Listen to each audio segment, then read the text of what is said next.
Bing bongy bong, bing bongy bong. This is Joe, the bearded historian. He'll tell you an interesting story. Be careful of his soldiers, they can be brats. This is Angel, she's an entity. She'll cause chaos and plant her hands at you. This is Sue, she likes spirits, not the alcohol. She's the reason this channel exists. This is David, he likes fire trucks. He's here occasionally. Bing bongy bong, bing bongy bong, bing bongy bong. We preserve his story. Because reasons, we're here again for the third time. We've done half the outside, half the inside. And so now that they're open again, and it's windy because reasons, we're going to try to do the other half of the ones we haven't done. And if you haven't seen those videos, go check them out. You ready? Here we go. Shout out time. Here's a shout out just for you. You support me, so I support you. This shout out is for our friend. Let's see who it is today. Alright, you spin me right round, baby, right round. The record player right round, baby. And we've got Sam. Okay, and it says we are Van Life, introducing our YouTube channel, the Sand Van. We're Australian South English couple living in the beautiful Gold Coast of Australia, so another Australian people. They like to travel by their with their van. As you can see, a lot of traveling, a lot of van life. So if that's your thing, come out, like, share, comment. Have a good day. Okay, this. I don't think we did this part, no. The rocket space. This was the Titan 1. It was our first missile defense that we had, but it only had one major problem, was that it had to be fueled before it could be launched, and that was, you know, a 15-minute struggle in the one-upmanship game. After Titan 1, they had the Titan 2 that came the Minuteman series, which is what we now rely on today. This big construct is the B-1B. This is what we presently use today. It can take off pretty much anywhere, and it does a marvelous job at scaring the hell out of our enemies. They can do missile launches, they can use standard W-bombs, and if ever needed, it could also use the nuke. It was replaced, I should say, it replaced the B-52s, which is the big bird behind it.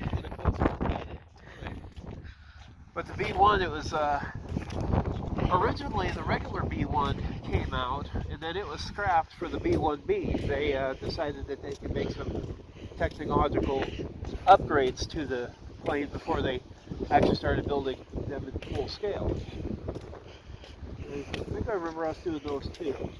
I believe so. If not, we have the Mitchell, this big dual-engine beast here. This is what Eisenhower used in 44 and 45 when they were busy retaking Europe from the Nazis. It was kind of a private plane. It was a fun one. Bulletproof extra fuel tanks, even a life raft built in. And then the Mitchell, everybody remembers the Doolittle Raiders. They, after Pearl Harbor, we needed to send a message that Japan was not untouchable. And so they rigged up 16 of these babies, made them as light as possible, and took them off an aircraft carrier. And yeah, Japan was not exactly happy when we struck back, but at the same time, payback's a bitch. They sort of deserved it. Huh? Sort of deserved it. Sort of deserved it. When we get monetized, we're going to have to watch our language or start editing so we can put creative sounds over the words. Reserve parking. Now these were actually kind of a neat thing, though, these hangars, because this was originally designed as what was known as the Pride hangars. And they every Air Force base loved to have something that they could show off to the rest of the world. And they eventually got bigger and bigger. And now the ones they have over there, shoot, can hold a football game in them. Yeah, see, this is the thing. The interceptor alert hangars. Originally an alert hangar complex near the base. It held crews and jet fighters of the 54th Fighter Interceptor Squadron. When I was telling you about with the Cold War, this is where they would launch so that they could stop Soviet bombers coming over the Arctic North. And basically they were designed that if they had to get them in the air in a hurry, literally the pilots would taxi straight off the hangar, go down, out, counterweighted. When an alarm sounded, they would get into the air. Excuse me. Scorpions, you know. They also had Air National Guard using out of Sioux Falls. And then the Super Sabres. These are a fun little outfit. F-100s. They'd also use as low mark targets was usually done by much slower planes like the OT Skymasters. The fast FACs could work in areas that were too dangerous for the slower planes. Graduate of Rapid City Central High School. We went there. Yeah, he included 200 combat missions in F-100s, commanded the 416th Tactical Fighter Squadron just before they began the Misty FAC missions over Vietnam. Retired in '84 in a leadership position at the Pentagon. We want to go in or around first? Let's see if we can even go in. They got signs on the door, so I don't know if we can. Oh, if we can't, we can always come back for a fourth visit.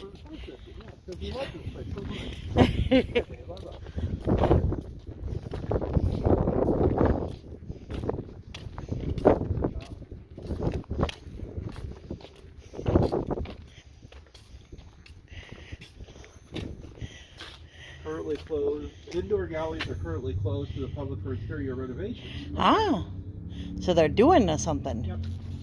Ah. So we will have to. I think look at their I remember something about that. It reminds me, we also need to check the Minuteman and see when they're opening. I imagine it probably won't be closer to season. Should we walk under the bomber, give people an idea of how big this thing is? We can, there's sidewalk. Yes.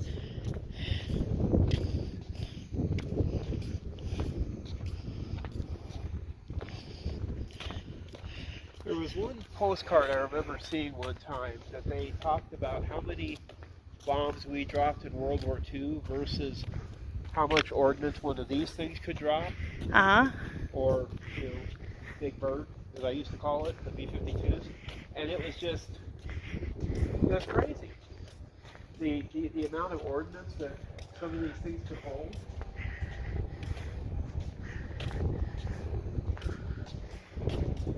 The thing I always loved about these is that they can sweep their wings back and forth.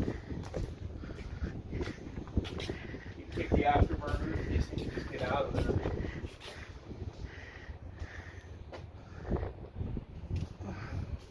These ones are Lancer.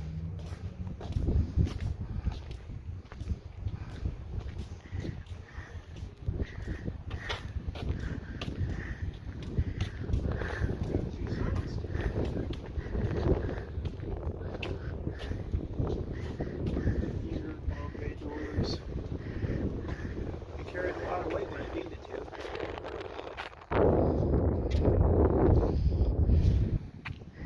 I think only X billion dollars.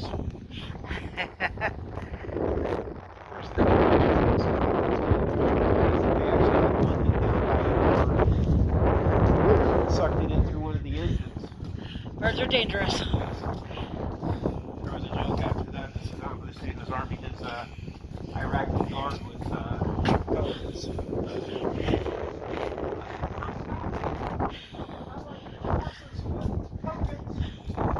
I don't know about you, but I think I'd try a smaller bird that would actually fit.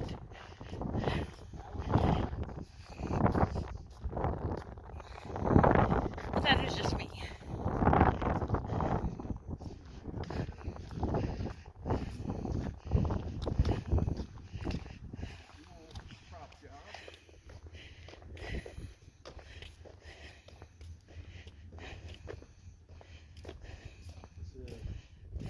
C-45 fighter. utility aircraft, basically served all purposes. Could be used as a bomber, could be used to haul cargo. Did all sorts of fun things. I think it's one of the few were... I've seen that has lights. That too, yeah. This plane was built in 1942 as an AT-11 Kansan. It had a glass nose, you can see here, that was fitted with a bomb sight to simulate a bomber. In 1952, it was rebuilt as the C-45H without the glass nose for light transport duty. So they probably could use these in several different places. Now here is my buddy. Oh, that's your buddy right there. That right there. That's the Nike. Although, why this is here instead of over there, I don't know, but yeah. You know. But you can see how the platforms are set up, 4 to a bracket. And then, 10 years into the Cold War, Ellsworth hosted the nation's most effective heavy bombers, B-29 and the B-36, readying for the B-52 for its protection. The U.S. Army installed a shield of anti-aircraft missiles around the base, with the Soviet Union sent bombers attacking over the North Pole. Each of these rockets could reach as far as 30 miles away, delivering 3 warheads within 20 seconds. Fun. Pop and launch. Now, Rapid City, or I should say Ellsworth, had 4 of these station bays, and I've mentioned them in a couple of the videos. And they all were in a platform in a row, and they were, last time a nuclear weapon was used, they're used every day for deterrence. For 34 years, the Ellsworth Airmen kept fields of nuclear missiles ready to launch. We've seen several of them. If you check out the videos, the big brown buildings that are surrounded by wire. Trying to think if we have one of those posted. I think we did, because I think we did the one by a new one. We should, but I have to figure out where it's at. Yeah. But it says a single Minuteman II could arrive within a half a mile of its target and deliver a warhead 66 times more powerful than the one that hit Hiroshima. Fun. Oh yeah. The airmen who maintained and manned these weapons during the Cold War prevented such devastation from deterrence. The dedication helped to convince the Soviet Union that nothing could, really affect us without us causing some severe nosebleeds on the way back. But they show what those crew bays look like. We've seen video of that.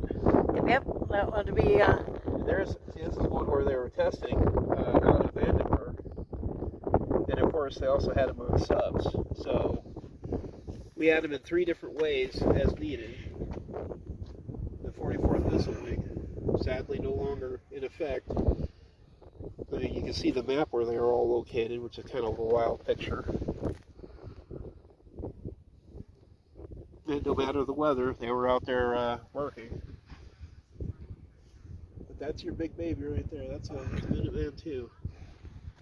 We want to go down and then back around? Yeah.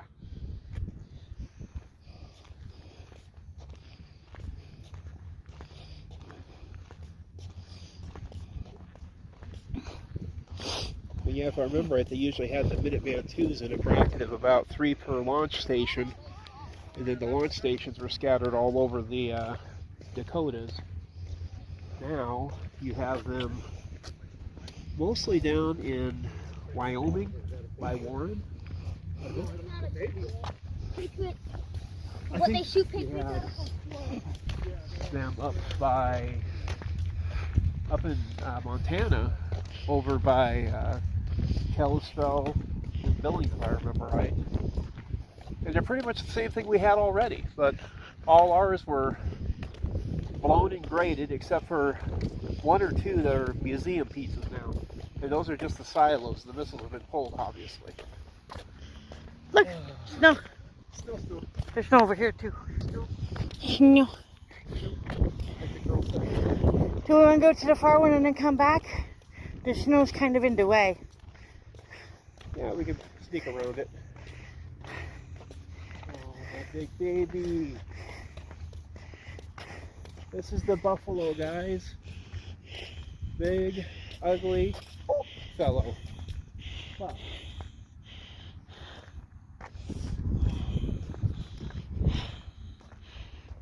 The B-52 crew included 2 navigators. They'd take stations in the darkened lower deck constantly sharing information with your aircraft commander, co-pilot, and the EWO in the upper deck.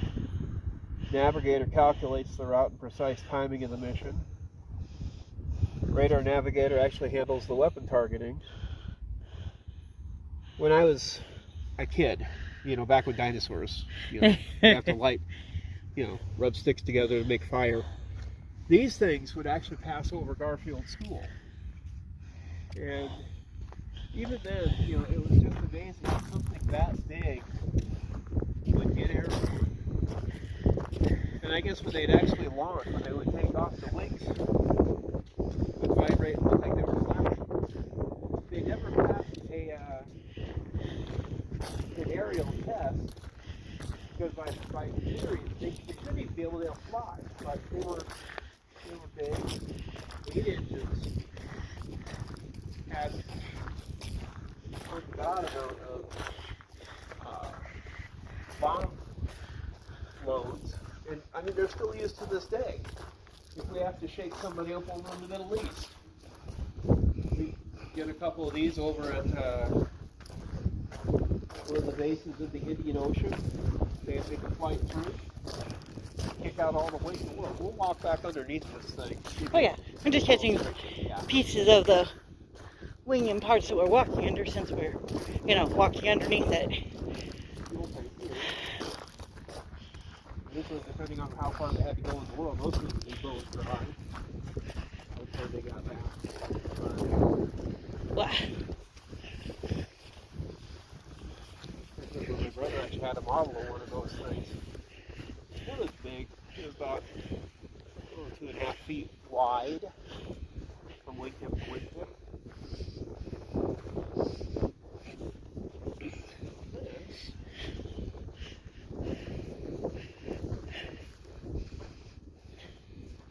Skymaster, yep.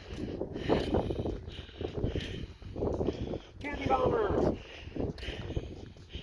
C-54 Skymaster, okay? At first, drone planes during the Berlin airlift, these would be used to run in supplies to Berlin when the city was under siege. Berlin Wall. These were the guys that they would drop off all sorts of things. They found a way to transport coal in the bays without it crashing. Well, this one guy, he would see kids all the time by the airports. Tempelhof was one. And so he started dropping off tiny handkerchief parachutes weighted with candy for the kids. And they looked forward to seeing his plane come in every time. And then his commander found out. And he thought he was in trouble. He seriously did when he got called in. And you need some help? Need some more candy? He says, we flew and slept because we had to get that food into those people. It won the hearts of the German people. They brought food, coal, supplies. This Chuck Childs, he bombed the Third Reich 3 years later. South Dakota returned to Germany in the C-54 to save Germans. Continued to serve in the Air Force before retiring in '61.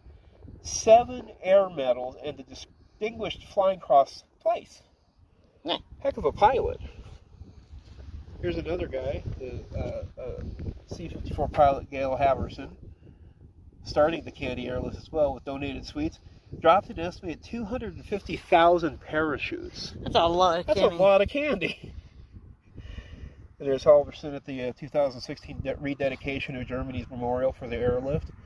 It's amazing what these guys did. But it's a heck of an aircraft too.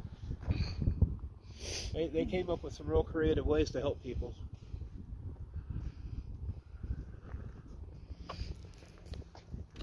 Okay, now we're going to go back under the big one. There's the tail. The tail. Interestingly enough, I do remember when they first built the B-52s, they actually put guns on the tail section, just like the old B-17s and the B-29s. The more modern versions that they came up with when they re-engineered the model took the Hey, look, there's a guns off the back two-gunner. because- a what? Two-gunner. Yeah. I didn't see him earlier. Yeah. But it's kind of similar to an old-fashioned ball turret, but the newer versions, because, well, now we're in the nuclear age, they didn't really worry too much about somebody trying to shoot down a B-52. It's just the plane was usually so high enough that up there would be able to fly. Yeah, this was always amazing watching these come over the house up in North Rapid. Have I think I carried a 6 or 8 pilots. Airmen. I think it said 6.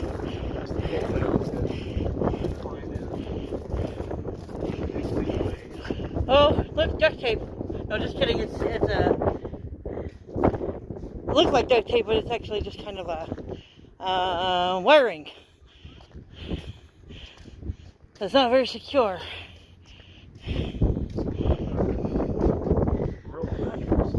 Yeah, mesh. That's what I was looking for. Thank you. All these channels and everything. Sometimes they even use these things for photography. Open up the vase and just take pictures out.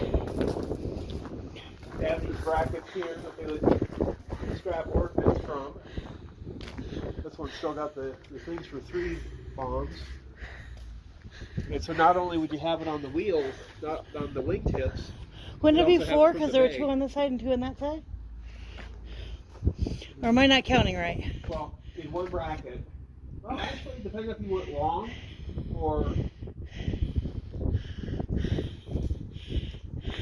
Because if it was one bomb, it would be 3. 1, 2, 3. Ah. If it was small, you could use 6.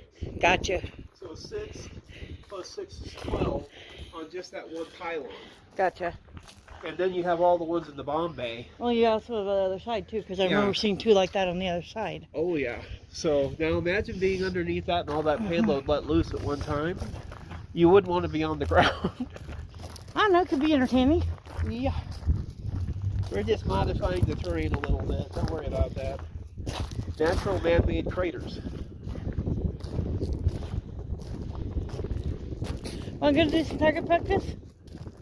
Sure. I'm sure it's for something important.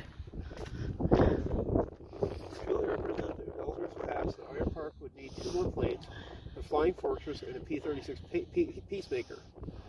Crews flew the colossal Peacemaker. It would just barely fit on a football field as a reconnaissance plane and a nuclear bomber. The base lost its commander, Brigadier General Richard Ellsworth, in a fatal B-36 crash, March 1953. I remember when that reading about that. It was kind of sad. Look how big that is, though. It had 6 props facing backwards. Those look like bunnies. Yeah. They look like bunnies. Look, Bunny bunnies. propellers. Bunnies. And I destroyed history. Yes, you did. Bad mommy. But it is home to the 28th Bomb Wing, and we just recently got a new plane added to the arsenal out here, and have not seen it yet. But I was going to say, was it on the other side where we've already been? Because I didn't see anything new. They haven't parked it out here. Oh, it hasn't? Yeah. Okay. Yeah. Got you. It's still in, actually it's in active service, and I don't know if they've deployed the first one out here yet. Got you. It's also secretly hush-hush, you know. Oh, yes. So secret that we know about it. Yeah. Of course, I love the, there's a billboard on the way out here along I-90. All you see is a shadow in a hangar. It's so secret until you need to know about it. So I don't even think it's been used yet, but... rolling thunder there.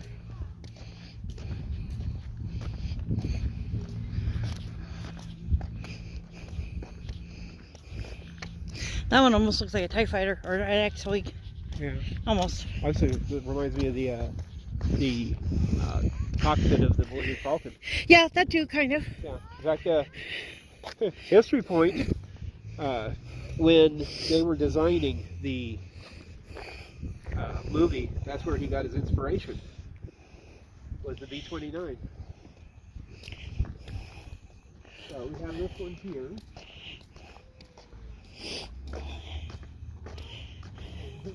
And the airborne finger on the button. EC-135 Airborne Launch Control System.